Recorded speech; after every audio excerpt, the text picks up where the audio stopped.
भक्ति की शक्ति से देखो रेत रूप में प्रभु समाते हैं, जिन पर कृपा राम करें वो पत्थर भी तर जाते हैं।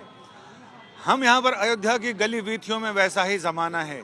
हर तरफ कोई न कोई कलाकार अपनी साधना का, अपनी कला का, अपनी भावना का प्रमाण दे रहा है, प्रस्तुतिकरण दे रहा है। यानी सबको लगता है कि राम की सेवा में वो क्या कर सकता है, राम की सेवा में कुछ वैसा ही योगदान करने का कि लोगों की मंशा है, कलाकारों की मंशा है, जैसी इस गिलहरी ने की है।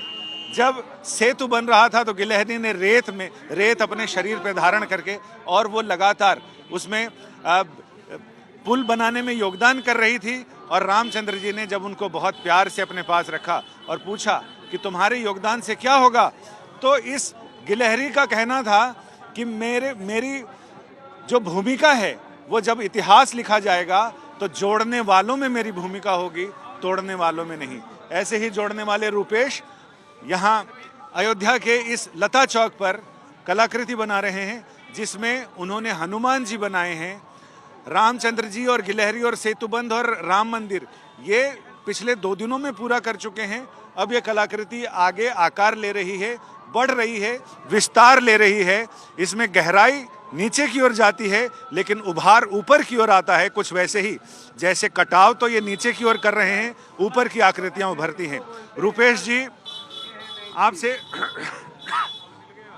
आपके साधना में थोड़ा खलल डाल रहे हैं जी जी, लेकिन ये बताएं कि ये आपने जो आकृति बनाई है, इसमें हर कलाकार गिलहरी की तरह अपनी भूमिका अदा कर रहे हैं। जी जी जी, मैं भी कलाकार हूँ और बलिया से हूँ। मेरा नाम रूपेश सिंह है और मैं भी गिलहरी की तरह भगवान के 500 वर्षों की तपस्या पूर्ण होने पर गिलहरी की तरह, जैसे इस गिलहरी के रोल में इतने सारे रोल छुपे हैं, ये कलाकृति बनाने का मेरा यही मकसद है कि इस कलाकृति से पूरे दुनिया को यह मैसेज दिया जा सकता है कि जिस प्रकार एक छोटी सी गिलहरी ने भगवान के विकट परिस्थितियों में अपना श्रमदान किया था, अपना समर्पण किया था, उसी तरह से यहाँ मतलब राम सेतु निर्माण में बड़े बड़े पत्थरों के बीच छोटे छोटे कण डालकर उन सभी पत्थरों को जोड़कर जो मजबूती देने का काम किया था, ठीक उसी प्रकार से अयोध्या में और भारत के सभी कार सेवकों ने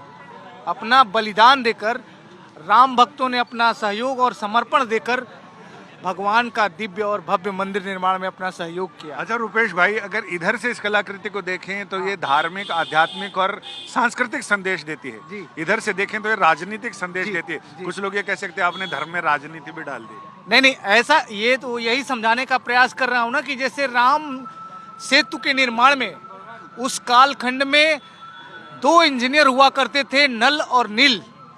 नल नील ने राम नाम लिख दिया शिला पर, नल नील थे जाति के बंदर, राम नाम लिख दिए शिला पर, पूरी हो गई सेना पार लेके नाम तेरा। राम नाम लेकर सब कुछ पुल बन गया, सेना पार हो गई।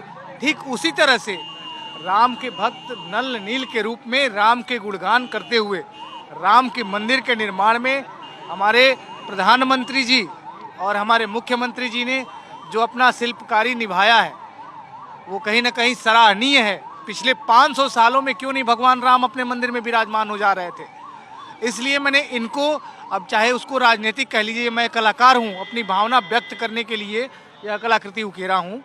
इसके साथ ही आज पूरा देश राममय हो गया है, पूरी दुनिया में राम मंदिर की चर्चा हो रही है। उस राम मंदिर की चर्चा, सबके दिलों में राम है। भगवान हनुमान को मैंने उकेरा है और अपना दिल चीर के वो दिखाने का, जैसे दिखाते हैं हनुमान जी के हमारे दिल में राम और सीता का वास होता है, उसी तरह ठीक पूरे हर भारतवासी इतने उमंग और इतने उत्साह में है कि आज हर गली, हर गांव, हर मोहल्ले में राम राम का जयकारा हो रहा है और राममय हो गया है पूरा देश।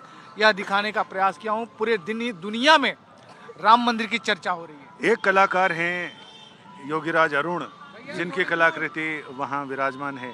आपने यहाँ जनता के सामने प्रभु को रेत में उतारा है। जी, ये सर मैं समर्पण भाव से आया हूँ, वही समर्पण दिखाने। मैं एक संकल्पित कलाकार हूँ। पिछले 5-6 सालों पहले मैं दीपोत्सव में जब पहली बार आया था तो मैं उस टाइम भी बिना किसी प्रायोजक, बिना किसी अनुमति, किसी के सहयोग के बिना सरजू जी के घाट पे, जहाँ पूरा कलाकार अलग अलग कलाकृतियों में लीन थे, प्रायोजक स्पॉन्सरशिप मिला था और सब रंगोली में तरह तरह की आर्ट बना रहे थे। मैंने देखा ये सैंड आर्ट नहीं बन रहा है, मैं परिश्रम करके सैंड आर्ट बनाऊंगा और सरजू जी के घाट पे, वो हमारे पास फोटो आज भी मौजूद है, मैं सरजू जी के घाट पे जाके अकेले अपने 2-3 साथियों के साथ सरजू जी के घाट पे भगवान राम का मंदिर उस टाइम भी बनाया था और आज भी बनाने, उस टाइम मैंने यह संकल्प भी लिया था कि मैं जब तक रामलला अपने मंदिर में विराजमान नहीं होंगे और अपनी दाढ़ी बाल नहीं कटाऊंगा, जिस दिन रामलला अपने मंदिर में विराजमान होंगे मैं दुनिया की सबसे ऊंची सैंड कलाकृति बनाऊंगा और पूरे रामलला के जीवन काल के सभी प्रसंगों को रेत पर उकेरूंगा और उसके बाद ही अपनी दाढ़ी बाल कटाऊंगा। निरंतर समसामयिक घटनाक्रमों पे काम कर। वो दिन कब 22 तारीख को आ जाएगा? वो दिन 22 तारीख को आ गया है। उसी खुशी में जाहिर करने के लिए मैंने यहाँ लता मंगेशकर चौक पे श्री रामलला को और गिलहरी का प्रेम दिखाया है। और दाढ़ी भी 22 तारीख को? नहीं, 22 तारीख को दाढ़ी नहीं कटेगी, ये तो प्रायोजक जिस दिन मिलेंगे उसी दिन कटेगी। मैं किसी स्पॉन्सर की तलाश में हूँ, मैं एक गरीब कलाकार हूँ।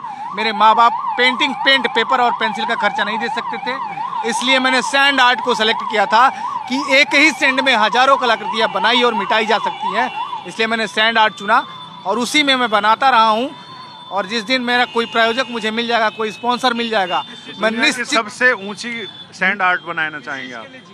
दुनिया की सबसे ऊंची सैंड कलाकृति बनाऊंगा, भगवान राम के सभी प्रसंगों को उकेरूंगा।